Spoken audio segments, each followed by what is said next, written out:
ओम नमो भगवते वासुदेवाय। भागवत पुराण एकादश स्कंद चौथा अध्याय। भगवान के अवतारों का वर्णन। राजा निमि ने पूछा, योगेश्वरों, भगवान स्वतंत्रता से अपने भक्तों की भक्ति के वश होकर अनेकों प्रकार के अवतार ग्रहण करते हैं और अनेकों लीलाएं करते हैं।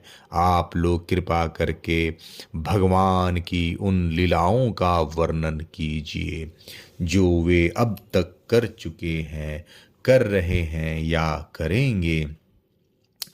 अब साथ में योगेश्वर द्रुमिल जी ने कहा, राजन, भगवान अनंत हैं, उनके गुण भी अनंत हैं। जो यह सोचता है कि मैं उनके गुणों को गिन लूँगा वह मूर्ख है, बालक है। यह तो संभव है कि कोई किसी प्रकार पृथ्वी के धूलि कणों को गिन ले, परंतु समस्त शक्तियों के आश्रय भगवान के अनंत गुणों का कोई कभी किसी प्रकार पार नहीं पा सकता।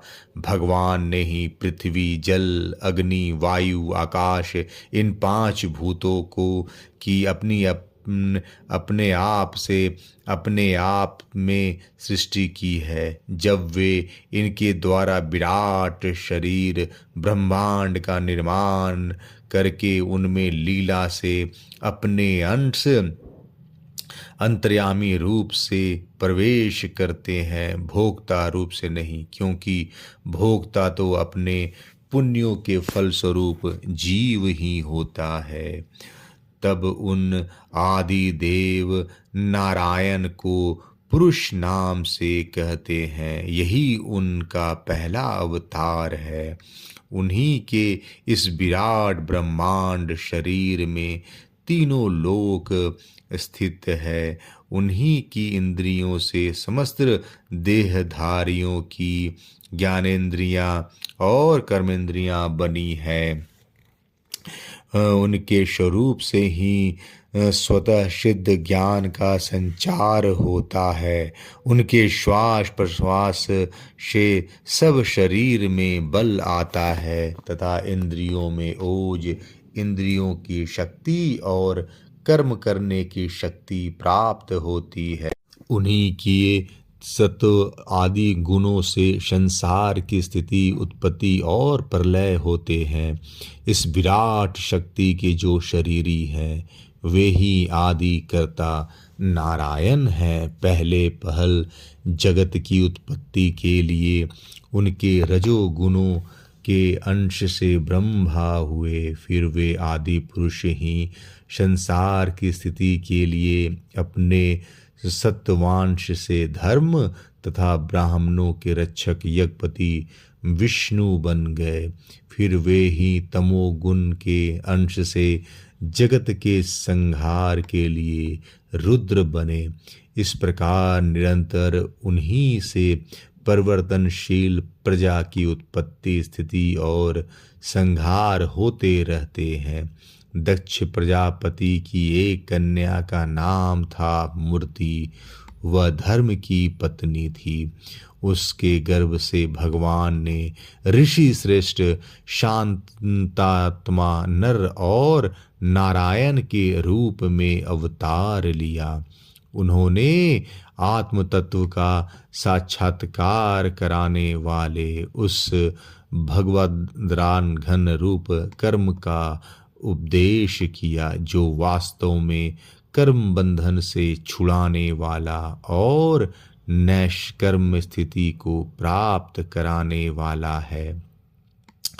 उन्होंने स्वयं भी वैसे ही कर्म का अनुष्ठान किया। बड़े बड़े ऋषि मुनि उनके चरण कमलों की सेवा करते रहते हैं। वे आज भी बद्रिकाश्रम में उसी कर्म का आचरण करते हुए विराजमान हैं। वे अपनी घोर तपस्या के द्वारा मेरा धाम छीनना चाहते हैं। इंद्र ने ऐसी आशंका करके स्त्री, वसंत आदि दल बल के साथ कामदेव को उनकी तपस्या में विघ्न डालने के लिए भेजा। कामदेव को भगवान की महिमा का ज्ञान न था, इसलिए वह अप्सरागण वसंत और मंद सुगंध वायु के साथ बद्रिका आश्रम में जाकर स्त्रियों के कटाक्ष बाणों से उन्हें घायल करने की चेष्टा करने लगा। आदिदेव नर नारायण ने यह जानकर कि यह इंद्र का कुचक्र है, भय से कांपते हुए काम आदि को से हंसकर कहा। उस समय उनके मन में किसी प्रकार का अभिमान या आश्चर्य नहीं था। कामदेव, मल्ल्या, मारुत और देवांगनाओं, तुम लोग डरो मत, हमारा आतिथ्य स्वीकार करो, अभी यहीं ठहरो, हमारा आश्रम सूना मत करो। राजन, जब नर नारायण ऋषि ने उन्हें अभय दान देते हुए इस प्रकार कहा, तब कामदेव आदि के सिर लज्जा से झुक गए। उन्होंने दयालु भगवान नर नारायण से कहा, प्रभु, आपके लिए यह कोई आश्चर्य की बात नहीं है, क्योंकि आप माया से परे और निर्विकार हैं। बड़े बड़े आत्मा राम, बड़े बड़े आत्मा राम और धीर पुरुष निरंतर आपके चरण कमलों में प्रणाम करते रहते हैं। आपके भक्त आपके भक्ति के प्रभाव से देवता की राजधानी अमरावती का उल्लंघन करके आपके परम पद को प्राप्त होते हैं।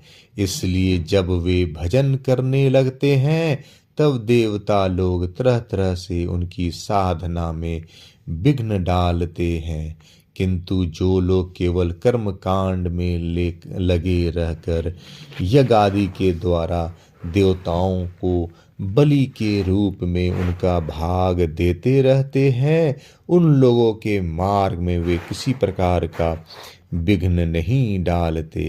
परंतु प्रभु, आपके भक्त जन उनके द्वारा उपस्थित की हुई विघ्न बाधाओं से गिरते नहीं, बल्कि आपके कर कमलों की छत्र छाया में रहते हुए वे विघ्नों के सिर पर पैर रखकर आगे बढ़ जाते हैं, अपने लक्ष्य से च्युत नहीं होते। बहुत से लोग तो ऐसे होते हैं जो भूख, प्यास, गर्मी, सर्दी एवं आंधी पानी के कष्टों को तथा रसनेन्द्रियां और जनेन्द्रियों के वेगों को, जो अपार समुद्रों के समान हैं, सह लेते हैं, पार कर जाते हैं, परंतु फिर भी वे उस क्रोध के वश में हो जाते हैं जो गाय के खुर से बने गड्ढे के समान है और जिससे कोई लाभ नहीं है, आत्मनाशक है। और प्रभु, वे इस प्रकार अपनी कठिन तपस्या को खो बैठते हैं। जब कामदेव, बसंत आदि देवताओं ने इस प्रकार स्तुति की, तब सर्वशक्तिमान भगवान ने अपनी योग बल से उनके सामने बहुत सी ऐसी रमणियां प्रकट करके दिखलाई, जो अद्भुत रूप लावण्य से संपन्न और विचित्र वस्त्रालंकारों से सुसज्जित थी। तब तथा भगवान की सेवा कर रही थी। जब देवराज इंद्र के अनुचरों ने उन लक्ष्मी जी के समान रूपवती स्त्रियों को देखा, तब उनके महान सौंदर्य के सामने उनका चेहरा फीका पड़ गया। वे श्रीहीन होकर उनके शरीर से निकलने वाली दिव्य सुगंध से मोहित हो गए। अब उनका सिर झुक गया। देव देवेश भगवान नारायण हंसते हुए उनसे बोले, तुम लोग इनमें से किसी एक स्त्री को जो तुम्हारे अनुरूप हो ग्रहण कर लो, वह तुम्हारे स्वर्गलोक की शोभा बढ़ाने वाली होगी। देवराज इंद्र के अनुचरों ने जो आज्ञा कहकर भगवान के आदेश को स्वीकार किया तथा उन्हें नमस्कार किया, फिर उनके द्वारा बनाई हुई स्त्रियों में से श्रेष्ठ अप्सरा उर्वशी को आगे करके वे स्वर्गलोक में गए। वहां पहुँच कर उन्होंने इंद्र को नमस्कार किया और भरी सभा में देवताओं के सामने भगवान नर नारायण के बल और प्रभाव का वर्णन किया। उसे सुनकर देवराज इंद्र अत्यंत भयभीत और चकित हो गए। भगवान विष्णु ने अपने स्वरूप में एक रस स्थित रहते हुए भी संपूर्ण जगत के कल्याण के लिए बहुत से कलावतार ग्रहण किए हैं। विदेहराज, हंस, दत्तात्रेय, सनक, सनंदन, सनातन, सनत कुमार और हमारे पिता ऋषभ के रूप में अवतीर्ण होकर उन्होंने आत्म साक्षात्कार के साधनों का उपदेश किया है। उन्होंने ही हैग्रीव अवतार लेकर मधु कैटव नामक असुरों का संहार करके उन लोगों के द्वारा चुराए हुए वेदों का उद्धार किया है। प्रलय के समय मत्स्यावतार लेकर उन्होंने भावी मनु, सत्यव्रत, पृथ्वी और औषधियों की, धन आदि की रक्षा की और वराह अवतार ग्रहण करके पृथ्वी का रसातल से उद्धार करते समय हिरणाक्ष का संहार किया। कुर्मावतार ग्रहण करके उन्हीं भगवान ने अमृत मंथन का कार्य संपन्न करने के लिए अपनी पीठ पर मंदराचल धारण किया और उन्हीं भगवान विष्णु ने अपने शरणागत एवं आर्त भक्त गजेंद्र को ग्राह से छुड़ाया। एक बार बालखिल ऋषि तपस्या करते करते अत्यंत दुर्बल हो गए थे। वे जब कश्यप ऋषि के लिए समिधा ला रहे थे तब थक कर गाय के खुर से बने हुए गड्ढे में गिर पड़े, मानो समुद्र में गिर गए हों। उन्होंने जब स्तुति की तब भगवान ने अवतार लेकर उनका उद्धार किया। वृत्रासुर को मारने के कारण जब इंद्र को ब्रह्म हत्या लगी तब वे उनके भय से भागकर छिप गए। तब भगवान ने उन्हें उस हत्या से इंद्र की रक्षा की और जब असुरों ने अनाथ देवंगनाओं को बंदी बना लिया तब भी भगवान ने ही उन्हें असुरों के चंगुल से छुड़ाया। जब हिरण्यकश्यपु के कारण प्रहलाद आदि संत पुरुषों को भय पहुँचने लगा तब उनको निर्भय करने के लिए भगवान ने नृसिंह अवतार ग्रहण किया और हिरण्यकश्यपु को मार डाला। उन्होंने देवताओं की रक्षा के लिए देवासुर संग्राम में दैत्यपतियों का वध किया और विभिन्न मनवंतर में अपनी शक्ति से अनेकों करावतार ग्रहण करके त्रिभुवन की रक्षा की। फिर वामन अवतार ग्रहण करके उन्होंने याचना के बहाने इस पृथ्वी को दैत्यराज बलि से छीन लिया और अदिति नंदन देवताओं को दे दिया।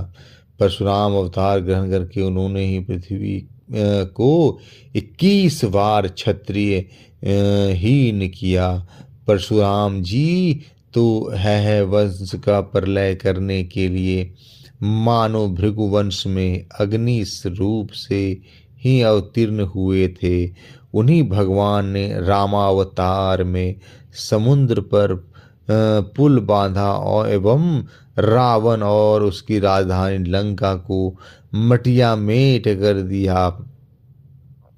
उनकी कीर्ति समस्त लोकों के मल को नष्ट करने वाली है। सीतापति भगवान राम सदा सर्वदा सर्वत्र विजय ही विजयी हैं। राजन अजन्मा होने पर भी पृथ्वी का भार उतारने के लिए ही भगवान यदुवंश में जन्म लेंगे और ऐसे ऐसे कर्म करेंगे जिन्हें बड़े बड़े देवता भी नहीं कर सकते। फिर आगे चलकर भगवान ही बुद्ध के रूप में प्रकट होंगे और यज्ञ के अनधिकारियों को यज्ञ करते देख कर अनेक प्रकार के तर्क वितर्कों से मोहित कर लेंगे और कलयुग के अंत में कल की अवतार लेकर वे ही शुद्र राजाओं का वध करेंगे। महाबहु दिव्यदेहराज भगवान की कीर्ति अनंत है। महात्माओं ने जगतपति भगवान के ऐसे ऐसे अनेकों जन्म और कर्मों की प्रचुरता से गान भी किया है। चौथा अध्याय समाप्त। जय श्री कृष्ण।